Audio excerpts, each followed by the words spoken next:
Alors ça, ce sont des recommandations relativement récentes qui vous incitent à faire le point sur l'état osseux avant la transplantation, dans la maladie rénale en établissant précisément le niveau d'ostéopathie rénale.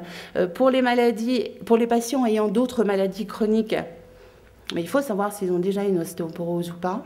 Et ce qui est très important, mais je vais y revenir rapidement, c'est que s'il y a une déficience ou une carence en vitamine D ou une carence hormonale, mais vous aggravez de toute façon la maladie osseuse liée à la maladie préexistante. Ensuite, il faut que je me recule. Ensuite, peut-être il faut les éloigner peut-être.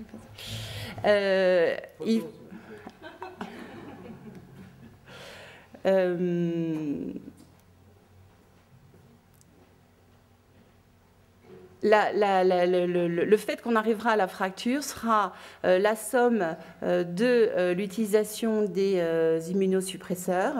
En ce qui concerne la maladie rénale, l'hyperparathyroïdisme est un élément très important. Et une fois encore, il faut vraiment si j'insiste, c'est parce que c'est la somme de tout ça qui va faire qu'on arrive à l'événement fracturaire, reconsidérer la masse musculaire du patient, l'index de masse corporelle, les anomalies neurologiques et notamment les pathologies ORL comme la maladie vénière ou tout autre trouble vestibulaire qui vont favoriser les fractures. Alors, juste pour vous dire ou vous rappeler, sans insister sur le fait que les mécanismes d'ostéopathie sont différents entre les greffés rénaux ou les greffés hépatiques ou cardiaques, vous dire que, mais vous le savez, en fait, quand on observe des fractures ostéoporotiques chez le patient insuffisant rénal, enfin qui a été greffé rénal, c'est plutôt les os longs, les petits os, qui s'apparentent peut-être un peu plus à des fissures ou à des fractures de fatigue, quand chez les patients greffés cardiaques ou hépatiques, ce sont classiquement en fait les fractures du col du fémur, mais des côtes aussi. En ce qui concerne les traitements, parce qu'en fait, il faut les traiter. C'est plus difficile chez le patient greffé rénal, forcément, à cause de la nature même de l'ostéopathie, parce que toute la difficulté est d'équilibrer le statut osseux, l'hyperparathyroïdisme, la calcémie, les éventuelles carences en vitamine D, et il faut reconnaître que c'est un petit peu plus difficile. Alors qu'en réalité, si une ostéoporose fracturaire est dépistée, en tout cas diagnostiquée chez les patients greffés cardiaques ou hépatiques, là, ça devrait être relativement simple. Et il n'y a pas de raison de ne pas ramener ces patients à la population normale qui doit être traitée dans la mesure où, d'autant plus que ces traitements, en fait, sont d'utilisation relativement simple.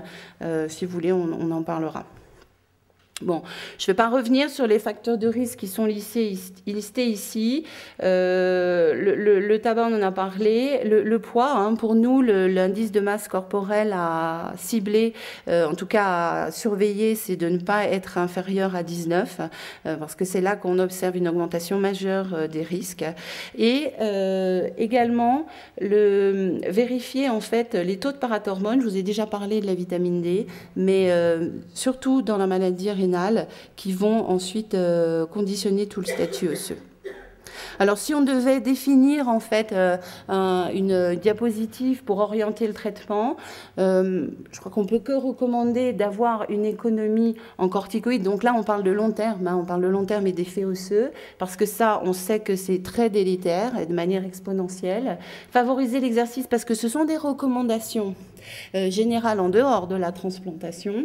Et je voulais absolument vous donner ce chiffre dans la pathologie non transplantée, qui est qu'on considère en réalité les taux de vitamine D sériques normaux au-dessus de 30 nanogrammes. Et si j'insiste, c'est parce que dans les laboratoires, la norme biologique qui est donnée, c'est 20. Mais on sait que le statut osseux sera proche de la normale si on est au-dessus de 30. Et on sait même que pour un patient qui a une ostéopathie sous-jacente et une carence en vitamine D, pour qu'il récupère un os satisfaisant, il faut probablement qu'il soit au-dessus de 40.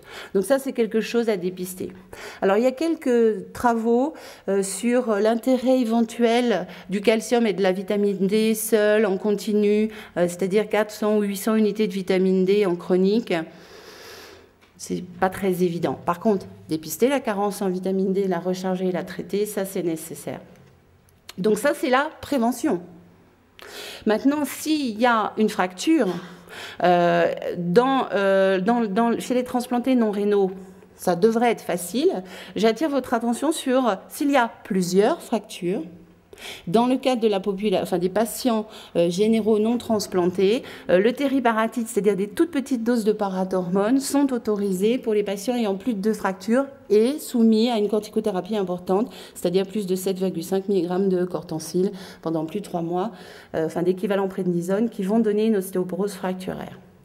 S'il n'y a pas de fracture, mais qu'on a diagnostiqué une ostéoporose, ça veut dire qu'on a une densitométrie osseuse inférieure à moins de 2,5, un T-score inférieur à moins de 2,5. Donc ça veut dire qu'il faut l'avoir faite. Ça me ramène à la fin de cette petite colonne. C'est en ce qui concerne la prévention chez vos patients ayant une maladie chronique, il faut probablement faire quand même les densités osseuses, et puis on verra ce qu'on en fait ensuite, s'il faut traiter ou pas. Mais donc, ces deux cadres qui se rejoignent, là on a fait le diagnostic, là on ne l'a pas encore fait. Dans tous les cas, il n'y a pas d'événement fracturaire. Eh bien en fait, il faut absolument surveiller le taux de vitamine D parce que ça vous rend service aux patients, dépister les autres facteurs de risque. Et puis éventuellement on reparlera de la densitométrie osseuse.